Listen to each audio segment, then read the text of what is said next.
Let's learn from each other's mistakes.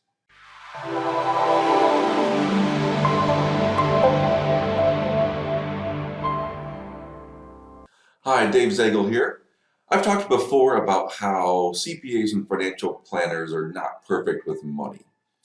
And I've made plenty of mistakes in my lifetime, but I wanted to highlight two in particular because they can be applicable to all business owners, really, and even to some that don't own a business. The first is of my personal mistakes, money-wise, is not saving enough money before starting a business. Looking back now, and I think I knew this in advance, but now it's even more obvious that when you're starting a business, stuff happens. Stuff that's out of your control, stuff you don't expect.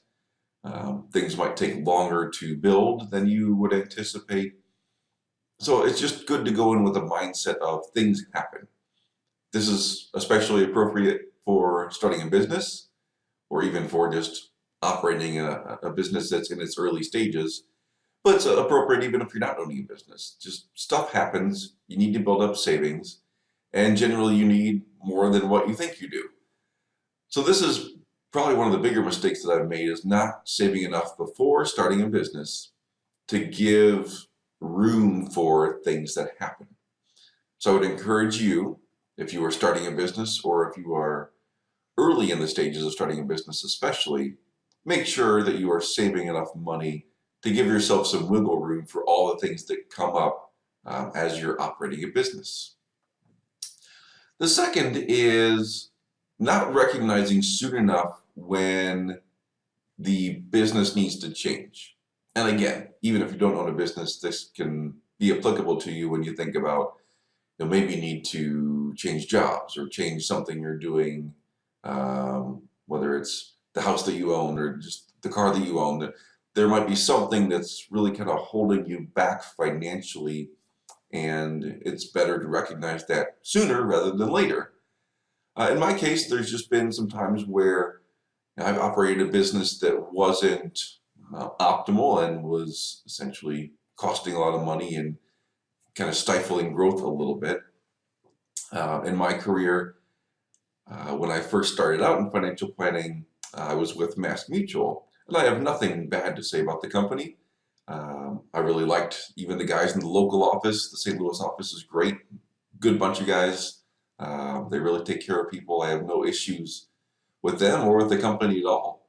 But as I look back and reflect on that time there, I realized that it just wasn't the best business model for me personally, and that's okay. But as I reflect, it probably would have been good for me to realize that sooner rather than later. But it would have saved some money, let's put it that way, and saved a little bit of time and stress. So I would encourage you, if you're owning a business and running it, to step back for a minute and reflect on your business. Is there something that's not running optimally that you can improve? It could be maybe some overhead costs that you don't need. It could be the customer experience isn't the best, or at least what you expect it to be, and maybe that's holding you back. It could also be how you're marketing the business. Are you telling the story well? There's likely something in the business that can be improved that will make your life a whole lot easier. You'll make more money, you'll save more money, customers will be happy. All those things will add up to a big difference for you and your business. So that's been one of my big mistakes, is just not realizing soon enough that something needs to change.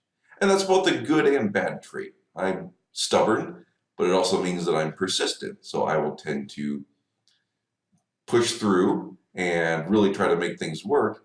And sometimes that's good, sometimes that's bad, because sometimes what I'm trying to push through maybe shouldn't work. So I would encourage you in that light to step back a little bit, because you need to look at this a little bit from the outside looking in and look at your business. Is there something that you think could need even just a little tweak, or is it something that needs a major change? So I point these out to say, yep, I make mistakes just like everybody else. The importance is for all of us not to worry about making mistakes or feel bad about making mistakes. Mistakes happen. We all make them. The important thing is not that we make the mistake, it's how we respond to that mistake that we've made. What do we do? How do we act? What is our response? And how do we essentially get back up again and keep moving forward and make things even better?